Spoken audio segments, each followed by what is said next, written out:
What are you afraid of? Like, what are you afraid of? Like, if this doesn't happen, if this doesn't happen, what what what What's what is going to happen to you? Meaning, if this marriage does not happen, is your life going to fall apart? Is this do or die? And if the answer to any of those questions are yes, then we have a problem. Because if you're treating marriage as if it's not this guy, if I don't do it now, it will never happen, then you already have a problem, even if that's the right person. So this is God conversations. Well,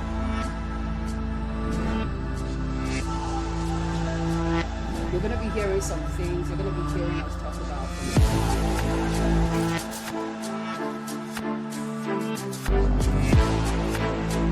Honestly, when you ask God for something, He comes through.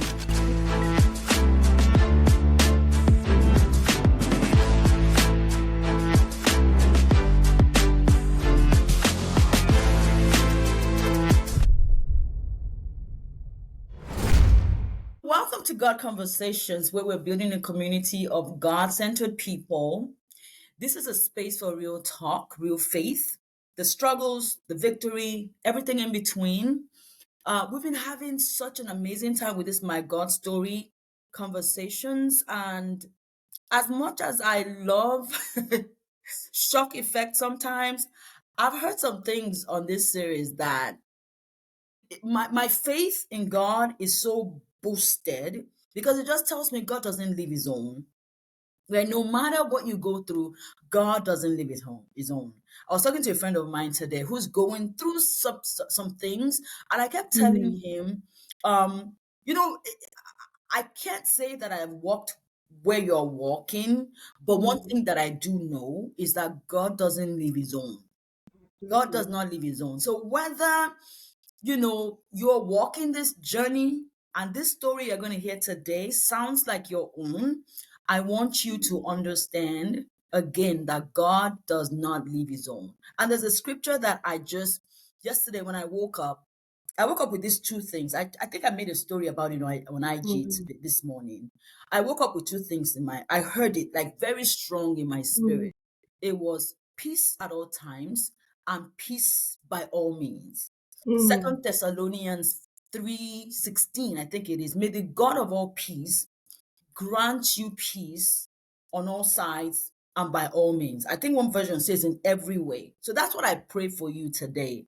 Whatever it is, I pray peace for you on all sides and peace by all means. Okay. So again, welcome to God Conversations, where we're having conversations about it's real people.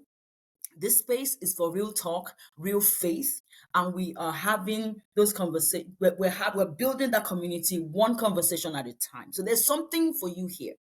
Doesn't matter. There's something for you here. No matter where you are in your walk with God, right? These conversations encourage, they challenge, and they help you grow. So let's dive in today. Fumi, where do we start? I remember when I met you were were you married? Probably not. No, No. no, it was just before. Yeah. And I was like, who is this sweet? Who is this sweet? You know, the people that you just meet and you just get on mushy, mushy, mushy with them. And she's still like that today. Like she just give me that mushy feel like my teddy bear. Like, and so this is my this is my baby sis. Like there's no other way to categorize her than to say that this is my baby sis. And she's also Delta, right? Not so She's also very. Delta. So that solidifies it more. She's baby sis to so many of us. And so I want you to I know you. So introduce yourself to the people. And she's also upswing woman on IG. So Yes, yes. Introduce myself. You would mhm. think that I ask people this so many times that I should have it nailed down, right? But I am Fumi. I am a daughter of God. First of all, I am a baby girl of God, loved by so many. Yeah. I am a Yeah. mom to two Yeah. amazing humans, Annabelle and Ethan. I am somebody who wears different hats. And one of them is that I have a platform called Upstream Women where I try to connect. I say I try. I try to create a platform where women professionals are able to have conversations in intimate spaces. I like to think of myself as someone who enjoys connecting people or creates the environment for people to be able to talk about those things that they would not otherwise talk about in different environments, like at a happy hour or some other networking event. So that is who I am. But, as I said, I am a daughter of God, first of all, and that is an embodiment of everything that I am. If everything else is taken away, I am still a daughter of God, first and foremost. So I want to ask you, what was the motivation for you starting that Upswing women. Upswing Women? Yeah. Yeah. Upswing women, it started out of a place that I was in my life where I was going through, should I call it a mid career or midlife or quarter life? Let me not age Yeah. myself. We've A all been quarter life there. crisis. But I felt stuck. I Wow. was stuck and I felt like I needed people to be able to talk to and figure things out. I felt stuck in my career as well. And I was going through this stage where I felt like I want to do something else. I want to do something else, but I don't know what that else is. And I just had all of these questions. And while I was going through this in my mind, I felt like I'm sure that there are a lot of other people that feel this way. Because one of the things I realized was, okay, I have friends that we talk about different things.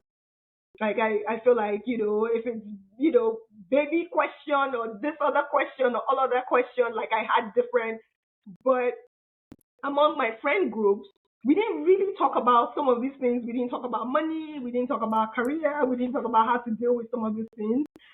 And that was how it started. I remember on WhatsApp, me just texting a few people to be like, hey, what do you think about this? What do you, and everybody's like, oh yeah, oh yeah.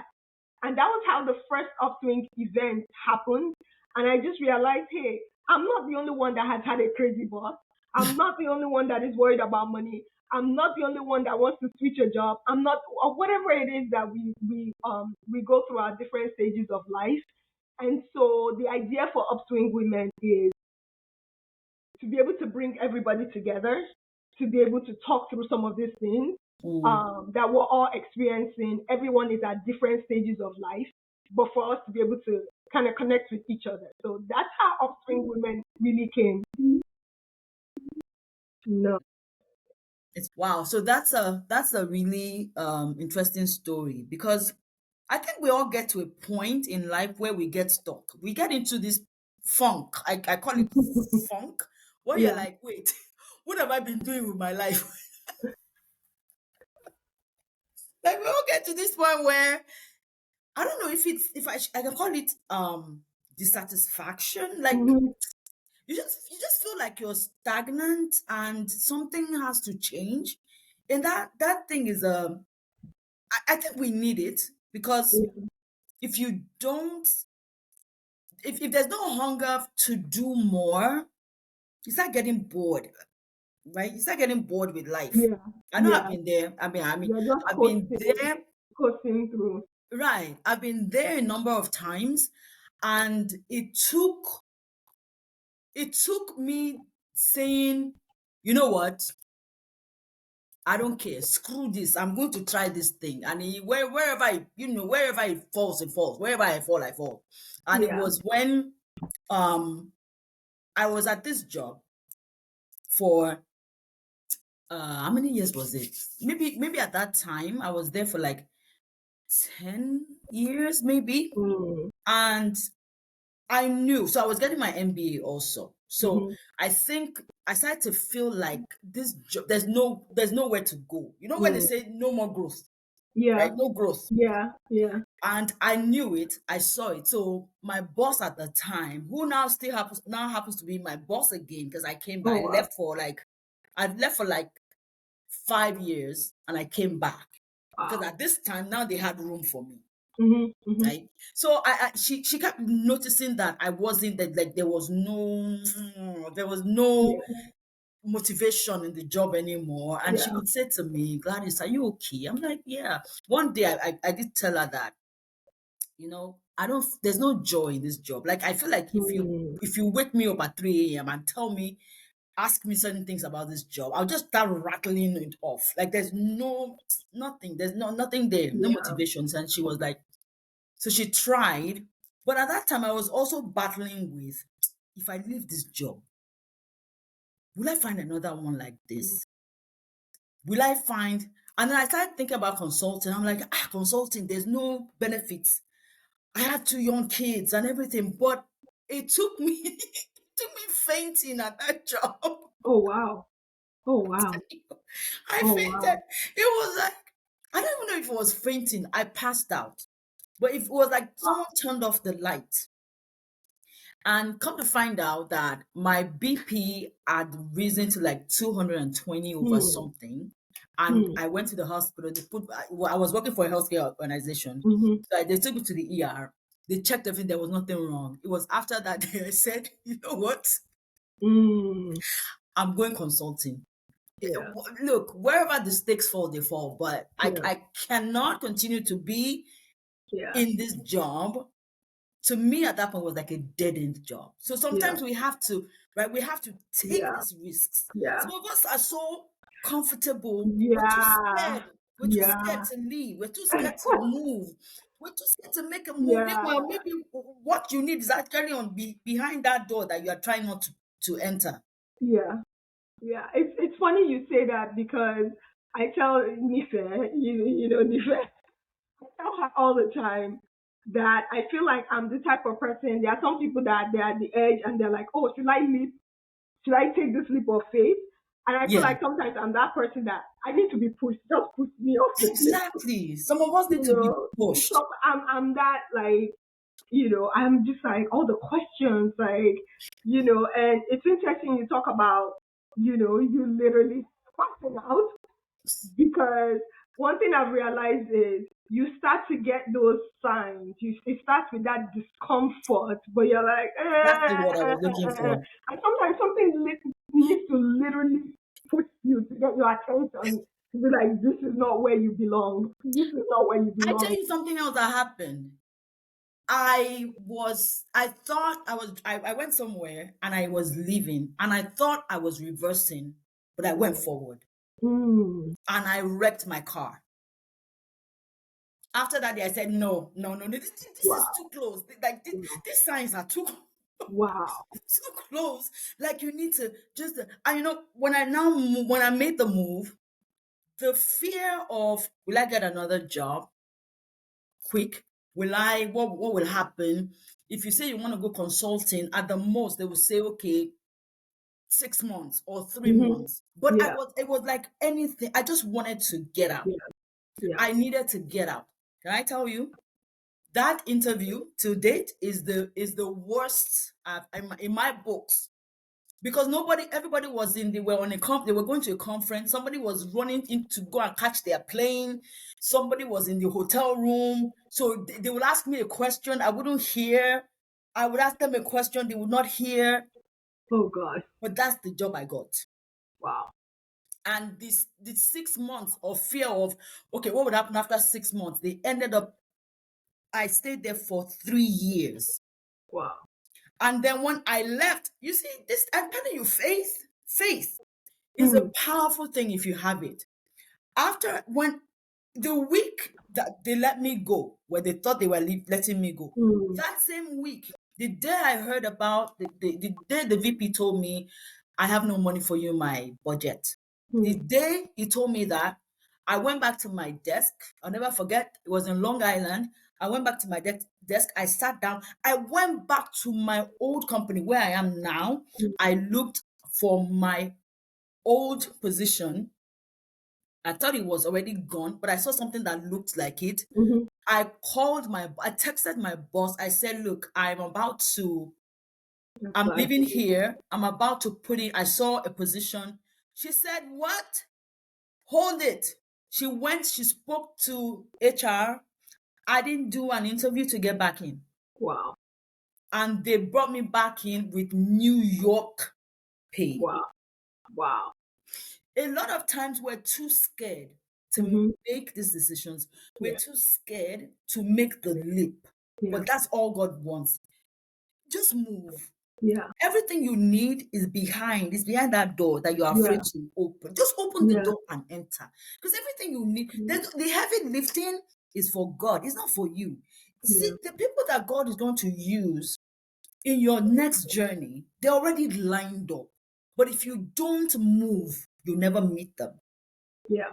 If you don't move, you never that network you never will get it. So you need to move. And this is the number one timid queen here. Right behind you. Oh my God, this is the number one timid Right here. behind you. I am Afraid right to behind do you. it, afraid to. But now, are you kidding me? If I hear God say go, I'm running. As in running, I'm going because I've seen God too faithful to Mm. not move. He's Yeah. been too faithful for me not to move. And there Yeah. are things that he has told me now that they ring in my head when things happen. One thing God told me was, you will always have a way of escape. So Mm. things don't faze me anymore. Because Mm. as soon as the problem is occurring, I'm just looking, God, you told Yeah. me I will always have a way of escape. Yeah. And the thing gets, we will figure it Oh out. yeah. Oh yeah. We will figure it out. Stop this dilly dally. Just stop. We will figure it out. So again, welcome. I know we've been talking for a while now, and so if you're just joining us, this is God Conversations, where we have conversations that challenge you, conversations that encourage you, and no matter where you are in your walk with God, there's a conversation, there's something for you here, right? Because it's about the testimonies, the challenges, the heartbreaks, everything. But when we now bring it down, God is faithful. God is faithful. We've been having this My God Story series. This is episode 9, and today I have Fumi Johnson, Upstream woman. So I want to ask you, what is your God story? My God story. My God story. Like I've always it's interesting because my God story is the story of my life. Mm-hmm. I was born into a Christian home, and it's always interesting for people that are born into a Christian home that if you find God later, Oh, because you tend to kind of be like, yeah, I've been there, done that, mhm. and you have to be conscious about not taking God for granted or Yeah, the knowledge of God for granted. yeah. But I was born into a Christian home. All I've ever known is God. Mm, My mom used to attend, funny enough, we are talking earlier about Apostolic Church. My yeah. mom used to attend a church that was an uproot or like the offspring or came out Of of Apostolic apostolic. Church. Oh, okay. It was called Christ Gospel Apostolic Church. Wow. Um, and he was an interpreter at the church because it was in some place it was in Lagos, but some, I don't know what to call it. Some remote place? Yeah, in Lagos. And it was mostly Yoruba speaking. Oh, So she was the English interpreter at the church. mm, And that was my first kind of knowledge of, okay, God. wow. And, after that, due to some drama, I can't even remember what it was quite. Mm, It's interesting some of these things that happen nowadays. They're like, we've seen this thing play out, but I think essentially maybe the main pastor was taken away or whatever the case was. We found ourselves in Redeem, mm, and we found ourselves in a church that was just starting, a new church that was just starting. yeah. And my mom, because it was a church that was just starting, everybody kind of jumped in. And I say that to say that even my experience being in church, I don't know how to be in church and not serve because So, that's what see, has always been yeah, that's modeled what you've for always me. known. My mom served in church. We were in children's church, and my mom was, I don't even know, she wasn't a deaconess at that church, but everybody knew her. It's one of those churches in Nigeria where you know that you cannot do anything because Somebody will go Auntie and rat Rolly's you daughter, out. Auntie Rolly's daughter. I remember like my friends and I, we were in teenage church, we would get in trouble for the most ridiculous, like they're showing so daughter. So that was my God experience. I don't know at what point I formally gave my life to Christ because Right. I think at some point growing up, I felt like I knew God through the lens of my mom Mm. because there were times I had this idea in my mind. I don't know who put this idea in my mind that when you're under a certain age, you're you're under the covering of your parents, Right. right? So if anything happens to you, I don't even know where I got this idea from. Somebody has to have said it. But essentially it was like, oh, if anything happens to you, like even if you sin, you're under the covering of your parents. Mm. And I think I got to that point where I'm like, oh, I think I'm about to switch. Because I remember, like, even when I would pray, I would always be like, God, for my mother's sake, for my mother's sake. I know me.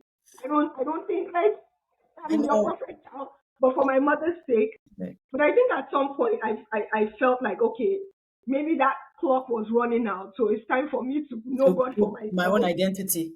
my own identity. And I gave my life to Christ.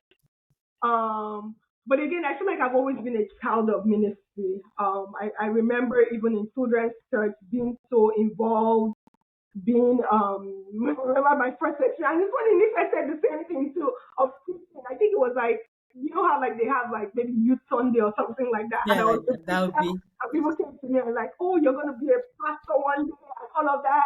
And me feeling this Please. that was it. And I gave my life formally to God after that because I'm like, are you sure? Are you sure? And I did it a few times. Yeah. Um, but that was it. And then growing up, you just carry that on. You carry that on. And I don't think honestly, and that's why I said that for people who give their life to, who are born into Christian homes, Mm. you almost feel like you're born into the Into knowledge. it. You don't have to, versus someone who gives their life to Christ as an adult, where you have to seek God, you have to learn about God, you have to chase Him. Yeah. We don't do that because I mean I grew up like in church, so Why do I need to? Why do I what need I to? need to, Right? By what I association. need to, Born again what by I mean, association. When you are now really go to born church. again. I know all the things. Go to church, Yeah. don't sin. Like, what else are you telling me? Even the going to church part, my mom has always been very, very big on us going to church. That Wow. has been so ingrained within me. My mom, even when we moved to America, when we came, my mom wasn't with us at first, and she's like, "You find any church and Watch you go and to go it." to So I remember my sister and I would walk down the street to some just looking for church. Ebenezer AME church just to go and mark attendance, right? So a lot of those things, it was just okay. And then you remember things in children's church. Again, don't sleep with boys. Don't sleep with Mhm. men. Don't this, go to church, pray. And, I think, it wasn't until the last few years, one, I would say being in a church like Agape, Mhm. a teaching church that I started to That's the experience God thing. That's the differently. thing. You need to be in a A teaching teaching church.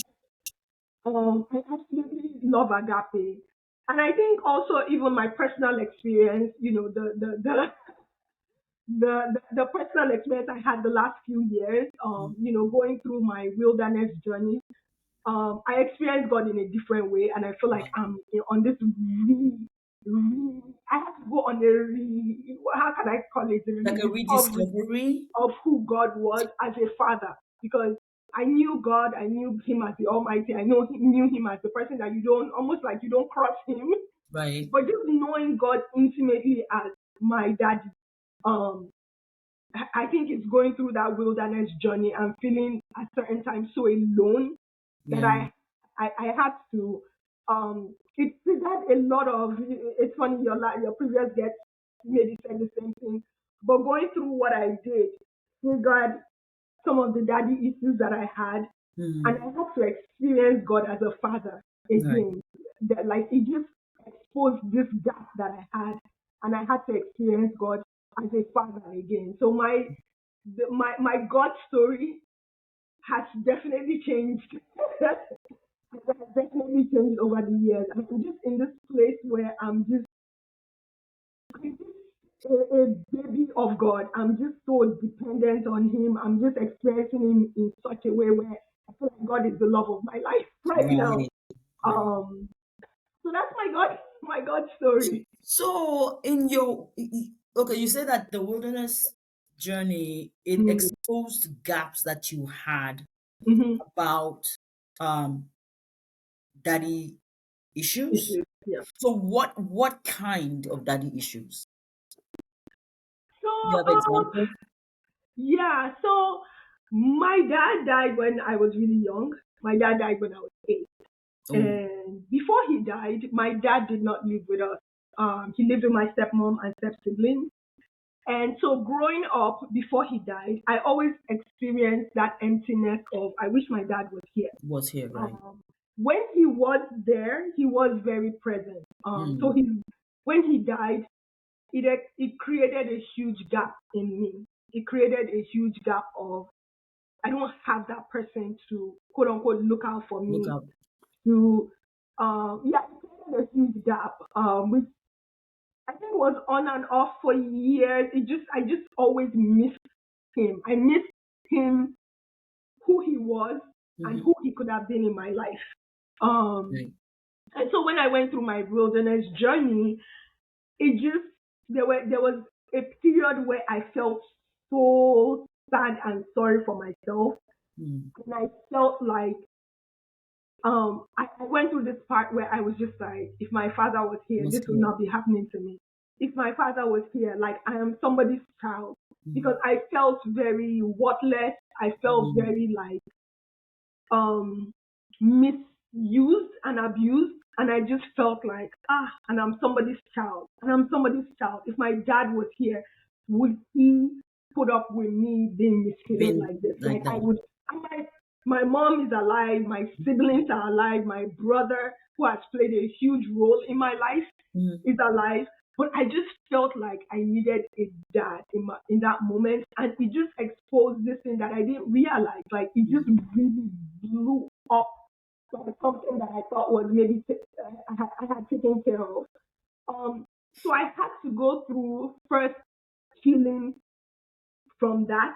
And like, I really Wow. had to confront that issue. Just to be like, wait, one, you don't know how he would have the role he would have played in your life if he was Right. alive. I had this idealized idea of my dad being somebody who would come and rescue me and save Right. me. Um, and two, which is even bigger than that, I had God as my father, and I experienced him in such a personal way during that season that I felt like he was saying, "I am here. I am Mm. here. I'm going to take care of you. I am taking care of you." It's so crazy that when I say personal way, there were days where like I would wake up and I would not want to get out of bed. And the room I was sleeping in at the time, it had this window where the sun would Wow. literally shine on my face, On and I face. would feel like that was God. God looking at It would you. feel like, there were mornings where the song by Nicole C. Mullen, that was what used to play to me each My morning. Like, Redeemer lives. I know my Redeemer lives, who caused the sun to shine. And so in the Wow. morning, it would be like, I caused the sun To to shine shine on you. Like, that's how much I am very present. present And the in Bible even does in this say dark that the Lord moment. is close to the brokenhearted. And I think Yeah. during that season, I experienced that closeness that it was literally like almost like even Elijah when I would be so tired and weary, and he would be like, "Get up, eat, get Ugh. up, do this, get like I am here. I am your daddy. I am here." Like, first of all, you don't even know what your dad would have done. Okay, he has his own issues, right? He has his own whatever to deal Yeah. with. So that was the way that I experienced God, and I ultimately dealt with those daddy issues in such a big way that I think it was the healing that I needed from my daddy Right. issues. And So you getting that healing mhm, for the daddy, they were not, I mean, they're not really, would you call them daddy issues? Because you lost your dad at a very young age. yeah, So, right? So I think God had to prove to you, Hmm. right? I am the Yeah. father of the fatherless. Yeah. Yes, Yes. right. So you have to Yes. know him to now begin to heal from Yeah. this Yeah. I call wilderness. it daddy issues because when I started dating, I was looking for my dad in every single man. Oh, I was looking for somebody to fill that role of that a dad.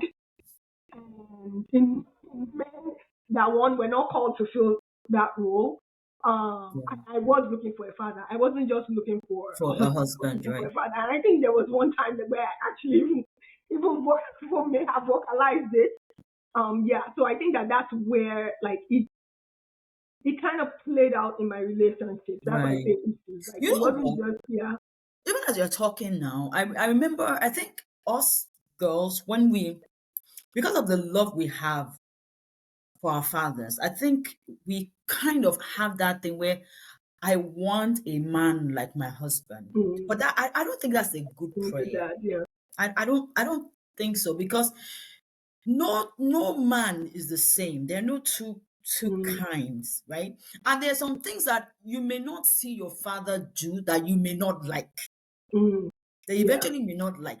So Yeah. I always, when I talk to girls now, I always just say, you know what? Pray that God will give you the man that he wants for you. Yeah. Because in a way, when you're saying, I want a man like my father, that's your own, that's Yeah. your Yeah. own, Yeah. idea. But when Yeah. you're praying, Lord, give me a man that aligns with your will for me, the one that Hmm. you have created for me, that's the one you should give me, Yeah. right? So in that wilderness journey, are you able to say what it is? Oh yes, I was going through a bad marriage. Okay. I was going through a bad marriage, and bad Yeah. marriage is an interesting way to term it.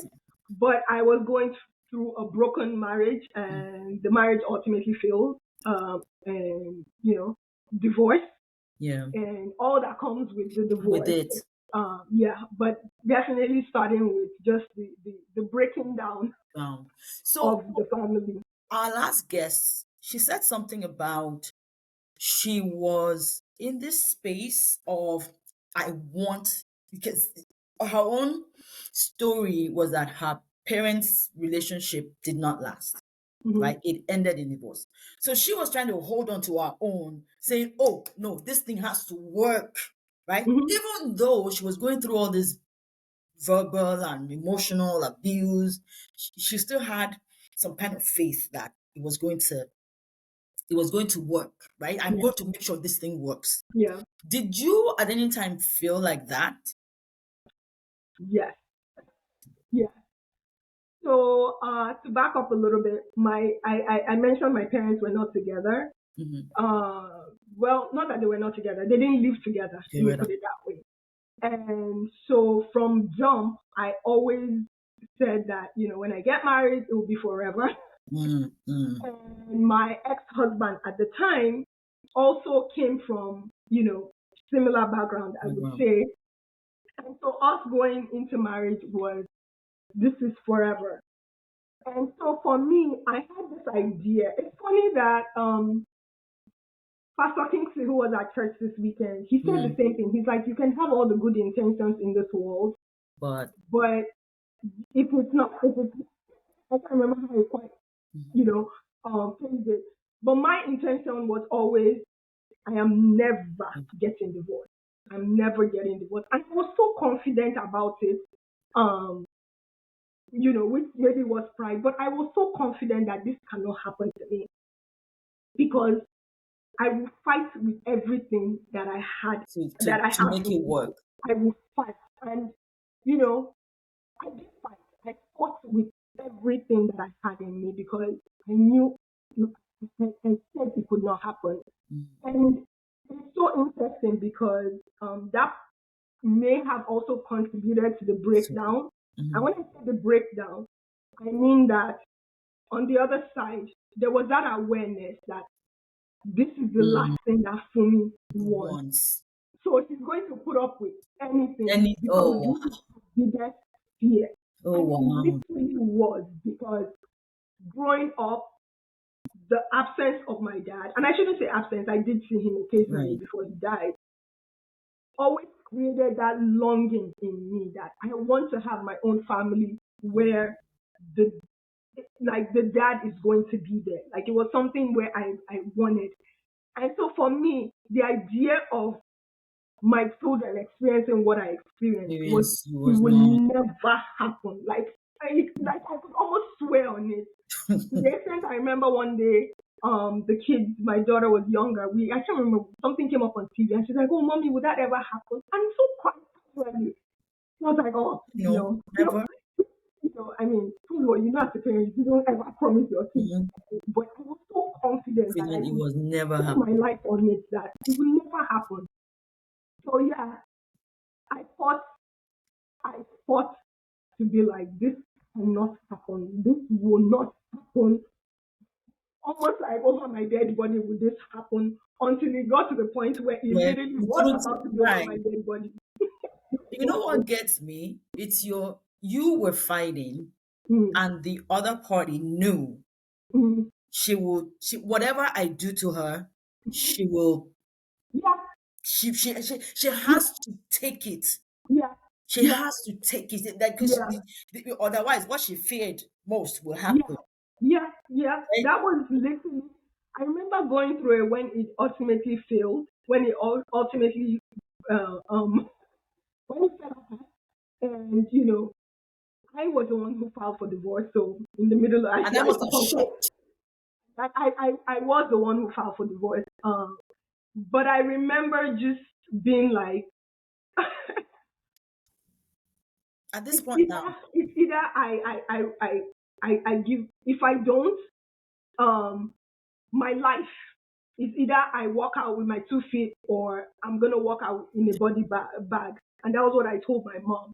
But I remember going through this phase of almost anger towards God. It wasn't really anger because I again our relationship has changed that, but just maybe voicing like, God, mhm, this was the one thing I that I asked from asked you. for, Everything, thing will give me job, this one. whatever it is, this is the one thing I asked from you. You take this away from me. How can you do this to me? Like, what is the? I was in it. I almost went into. I shouldn't say almost. I was depressed. Like, what is the point of life? What Right. is the? I mean, I look back and I'm just like, for me, really. But Really? I really felt like, what is the point of me leaving? Because I felt like such a failure. I felt Right. like Right. this is not my story, and Hmm. I felt like a failure. I felt like I had failed my children, and Mm. at that point, I'm just like suicidal because of the fear of God in me. Right. From the time of the child, we always say that. Oh, Don't do that too. go to hell. It's hell, hell. You go to hell. So in a way, I wanted something to happen to me. Wow. It was so like I went through a very, very dark season. Dark I time. went through a very, very dark season because I just wanted to let go of everything. But then I couldn't because I have children. Two children. And so I have to function. And in a way, maybe that helps me. Right.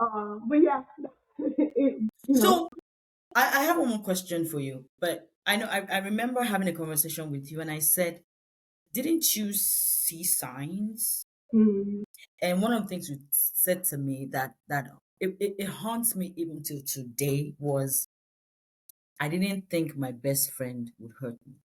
mm, You remember that? yeah, I yeah. didn't think so. My question for you is, did you did there was no sign, there was nothing to that said that he would change? Or did you just think, oh, I can manage it? It's interesting. Yes and no. There were a lot of signs. There were a lot of signs. Some of them, in retrospect, I did not pay attention to, Mm. and some of them I You, saw. you you swept away. Yeah, yeah. So there were signs because there were things that had happened even before we got married. I remember even. yeah, even through our engagement, there were so many things that happened that I'm just like, and I remember one of them happened a week after we got married. Oh, And I remember being, because we got married in Maryland, we had come back to Jersey, but then we went the next weekend to do Thanksgiving mm. in Maryland. So I remember, and I remember that morning, seeing some information, some very, very inappropriate information. I remember just thinking to myself, I will never forget, just being like, I'm already in it. So at this point, there's no place but forward. And I think that after that point, I made a conscious decision or unconscious. I want to say unconscious decision to not. I don't think it was conscious. I think that there were things that I did not pay attention to So, after that. Then there was also the part of it where the way that this person had presented, like I think we went into this marriage knowing we know where we're coming from. coming from. So you don't want to end up there. So we cannot end End up up there, but the way we made that promise to each other. And that promise to each other meant a lot to not to me. you. And the idea of who this person was as a religious, oh my God, not even religious, the most Christian, the most, the most, like, one thing I knew about him was that Oh he may Lord, not fear me, he may Pastor, not fear anybody, but he yeah, quote but unquote feared God. God, And I remember a few weeks before, I would say a few months before I started waking up, meaning now I'm actually now paying attention to see, the right? signs that were there all Mm-hmm. around. I remember being at this, I can't remember what it was. It was a bunch of women gathered together. I can't remember what it was. And this silly question came up of, do you think your husband will ever cheat? It's such a silly question that I don't even know why. It must have been one of those girls, whatever. But I remember when it came to my turn, I said, no, not because of me, not because I think I'm the hottest thing or because I think our marriage is the hottest thing, but because I think this person has the fear of Fear God. of God. And for me, even when things were happening, I was just like, no. Like, there were signs there, but a But part of me was like, yeah, no, no. Not only because this happened, it wasn't just those things. It was like, this person cannot hurt me. This person knows where we're coming from. from This person, like, we were friends for such a long time. We were friends for such a long time. This person knows me in and out. This person values marriage. This person values this. No, no, no, no, no. But at surprise. some point, I had to face reality. I really had to face reality because even when I saw reality, Yeah, I started to question what was true and what was not. was not. Because it's like you have told yourself that this door can only be And white. So when you're seeing it red, you're like, it cannot be red there. right. Can only be white. It can only be white. This door cannot be anything Where but this white. is there's something on. Oh my God. So if you were to do this again now, okay, let Mm, me maybe not. If there is, what would you say? What would you say to, because honestly, marriage these days, like, you can't just barge into it. Like you have to, especially when the signs are there. mm, Like, what would you say to someone? Maybe they're about to jump in, but mm, they're seeing all this, mm, they're seeing all these signs, but they're saying, it will change after marriage. mm, I haven't experienced that, but mm, I've seen enough. I have heard enough to know that if the signs are there before mm. marriage, they only get worse after. Yeah, yeah. And that they Mm, only want you to see what they want you to see. mm. And if not even just you, the wife, even the people Yeah. around them, Oh, even the yeah. people that are quote unquote auntie and uncle to Yeah. them, they will only show the side that they want them to see. Oh, yeah. because this Yeah. was such a shock. Yeah. This was such Yeah. a shock. Like the day you called me, I was like, I didn't even know what to say. The shock was just like, Yeah. what? Like, what are you talking about? You what? Yeah. So Yeah. if you were to talk to, because you married really young, Mhm. right? Mhm. If Mhm. you were to talk to somebody young who is seeing this Mhm. episode, Mhm. what would you say to them? Man, it's funny you said I married really young. When I remember going through when I was going through the divorce, my attorney, because it was a very, very, very what's the word? Contentious. It was a very contentious divorce. It was extremely contentious. I remember my attorney at one point was like, "What led you to this human being?"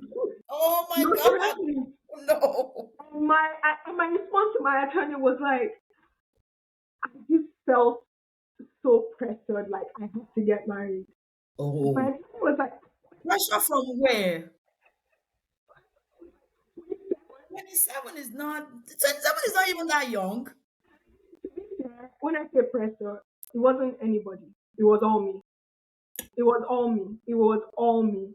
I think that from the time that, as I mentioned, my memory of my dad Hmm. um, being away, I always said to myself, one day I am going to have my own family, Hmm. and the father is never going to leave. So from a young age, I was always obsessed with the idea of getting Of married. And I don't think it was anybody. It was all me. I was always obsessed with the idea of getting married. I had this whole plan in my head because in Nigeria, I wanted to be a lawyer. You go to school. I finished high school 15. I was going to go to university 4 years, law go to school law 1 year. school. By 2021, I was going to be married. And it didn't happen that way. So I had this obsession in my head of getting married. And, I dated, it didn't work out. I remember even the first person that I dated, I thought that was going to be the person. It didn't work out. And so I think because I had that in my head, it just was something where by the time I met my ex-husband, I literally, no, we had been friends for a while. And I remember he was always asking me out. From the first day that he met me, he was asking me out. I was in a relationship with somebody Hmm. else. So at this period, I had just gone through a breakup, and we had always been friends. And I literally was like, at some point, like, okay, let's do this. And so it was that desperation to get married. And It he was knew. that desperation to, because again, this is the one thing that I wanted. And for me, it felt like my mom didn't put any pressure on me. My family didn't put any pressure. It There was may all have him. been some pressure from maybe some relatives because I remember even at my sister's wedding, and people do this a lot. People do this a lot. I notice people do this a lot, even in, I guess, even in Right. religious community, where at somebody's wedding, you're talking You're to the asking. singles and saying, oh my shele fun oh no, or somebody has a baby and you're like, oh my shele fun oh no, not the place, not the time. Like it just That was the I one remember thing my I sister's never. wedding. That was the one thing I never let anybody that pressure put any Yeah, that pressure on me. yeah, yeah. No, the people were like, oh, it was always also another thing that made her impressed was the idea that if you're single, one time my older cousin was like, when are you going to stop playing around and actually settle down? Like, What? why does single equate to being Playing around. you're not serious? And I think that still happens now where people feel like if somebody is single, it means that automatically they don't have their life together. It's almost like, but we are just, when are you going to settle down? Even using the term settle down implies that You're playing I'm not around. You're not settled serious. until I'm married. right? And marriage is a beautiful thing. Marriage is to be desired, It needs to be but to the right person. it is. But it's this idea. So I think for me, I had this idea that I was not complete. I was not settled. I was not until if I had to talk to my and if I had to talk to somebody who is getting married, who the signs are there, but you're just like the first question I would say is, what are you afraid of? What are you afraid of? Like, what are you afraid of? Like, if this doesn't happen, if this doesn't happen, what what what What's the worst what that is will going to happen? happen to you? Meaning, if this marriage does not happen, is your life going to fall apart? Hmm. Is this do or die? And if the answer to any of those questions are yes, then we have a problem. Because if you're treating marriage as if it's not this guy, if I don't do it now, it will never happen, then you already have a problem, even if that's the right person. Hmm. Even if that's the right person, Right. because if you're going into marriage like, and that was how I went into marriage. I went into marriage broken. We Hmm. were two broken people. People. We were two broken people who thought that marriage was going to make us poor areas. No. We were two broken people. But I thought that this was the person who had the keys to True. my wholeness, the keys to my happiness, the And keys to nobody my has it. fulfillment. Do you realize Nobody that? did that. Nobody has the key to your Nobody. happiness. If you're getting married because you think, you see that thing, oh, you complete me. Oh, you're my, please. If you're not whole before you get Yeah, married, if you're yeah, broken, you're yeah, only going to, the problem is going to be expounded. yeah, yeah, That's all yeah, it is. And I yeah. always say, marriage is not, number one, it's not a bed of roses. Mm, It is not. mm, When I see people, I just want to get married. Why? I ask mm, people why. Why? Why do you want to get married? mm, Somebody mm, actually told me, "Oh, you are talking like that because you already have you have a man." Yes, I mm, do, but I'd rather you mm, be married to the right man mm, because on the days that there will be, it's not always lovey, lovey, lovey.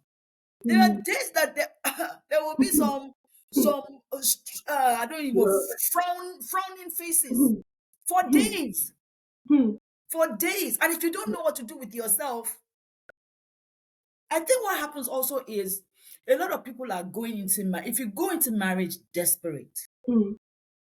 and the other person knows that you are desperate, Yeah, it's not going to be a bed of, because they can hold yeah. all kinds of Oh yeah, things over your head. oh yeah, They can jangle. Well, if you don't want, you can go, and you know yeah. you don't want to go. Oh yeah, oh yeah, Yeah. oh yeah, oh So yeah, that's part of the manipulation. They know yeah, you don't want to go. They yeah, know it's going to be shameful. That what are you going to tell them at home? yeah, And yeah, then God forbid we have bad relatives yeah. who the first question they ask is, "What did you do?" It's like Mm-hmm. that thing. It's like there's a Yeah, bell inside my head when I yeah, hear that thing. What did you do? What do yeah, you mean? What did I do? I yeah, don't understand. yeah, yeah, Like you say, marriage is a beautiful thing. If two people are going in broken, yeah. sure, it It's is hard. All right, so this interesting, has but yeah, been a beautiful conversation, and I'm glad that I finally got you to come on the podcast and tell your story. And like I said, this is episode 9 of My God Story, the series, and we've had people come on and just share their God story. And the more we've had it, there's just been. I pray that this brings mm, clarity to someone. If you are struggling, if you're about to enter, if you're about to dive into that marriage, but you're seeing signs now, maybe you need to pause and ask the Father, because mhm, sometimes love can blind yeah, some people that yeah, you don't know. You think this is an answer to prayer, and yeah, God is trying to show you there's certain things that are happening here. Solve the deal with this thing before. yeah, And yeah, please, if yeah, you know that there's trauma, it's better you deal with it before you go in, because now you have two traumas yeah, butting yeah, heads, just yeah, butting heads, yeah. right?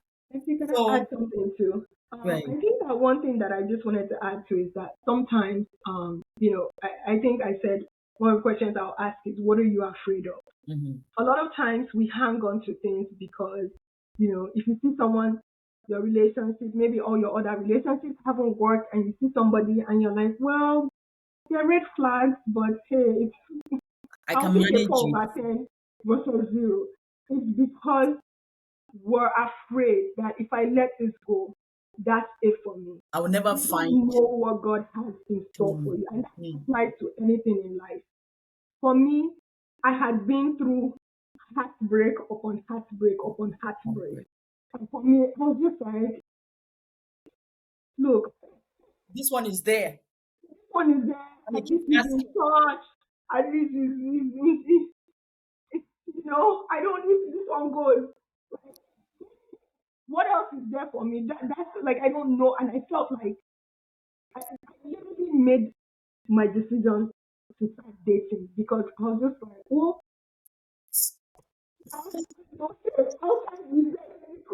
There's nothing outside, literally. It's so funny people say that now. They're like, Otomonta, which means Oh my back God. then, it felt like there was nothing outside. Nothing outside. The two had peace. Wow. For me, I was like, well, let me take this. But when we So in say essence, that, you settled. I settled, Settled. I settled. And I think that if I'm saying it to somebody else, Don't settle. God, you don't know what God has for you. And it might feel like you are giving up on something, maybe like you have advanced in age, and if you let this person go, imagine this person seems like maybe on paper they seem perfect, but you see the red signs, but you're just like, if I let this go, like what else is there? It's because you don't know the father that you have. Mm, It's because you don't know the father that you you have have. that wants to give you the best. God does not want to give you half baked. He wants to give you the best. So sometimes you think that you're letting go of something, and I hope that you are surrounded by people's lives whose testimony is that when I gave this up, Then it opened my eyes to all that God has in store for me. So that yeah. would be the one thing that I would add is, Wow. if you're making that decision out of fear, promise you, I promise you, the plans of God for you is much bigger than anything that you can ever expect. God Wow. has perfect, the perfect plan designed. He says, for I know the plans that I have for you. And sometimes it's so hard when we're walking through those seasons for us to believe it. Like, Yeah. how can I be 40? How can I be 40 plus and you're still saying, I know the plans that I have for you? But God does not lie. He does not lie. The good and perfect plan that He has for you is much better than something that is masquerading as good and in That's reality is just a 2 over 10. wow. Um, so that's the one thing that I wanted to add. Oh wow. Thank you, Fumi. Thank you, Upstream Woman, for this impactful conversation. All right. So if you haven't subscribed to us, it's God Conversations GP on YouTube. Help us grow, and share with your friends because again, uh, I have to come and rewatch this because I this opened my eyes to so many things about marriage, and it's so funny because this year I will be 29 years married, and I see so many things. I mean, I'm blessed. I'm always the one prayer I'm always praying for people is to marry the right person, Mhm. because even with the right person, there are some. So imagine now you now marry the wrong one. So we will see you on the next one. Everybody stay blessed. And again, we have real conversations here. They challenge you, they encourage you, and we're having those one conversation at a time. We will see you next time. Thank you.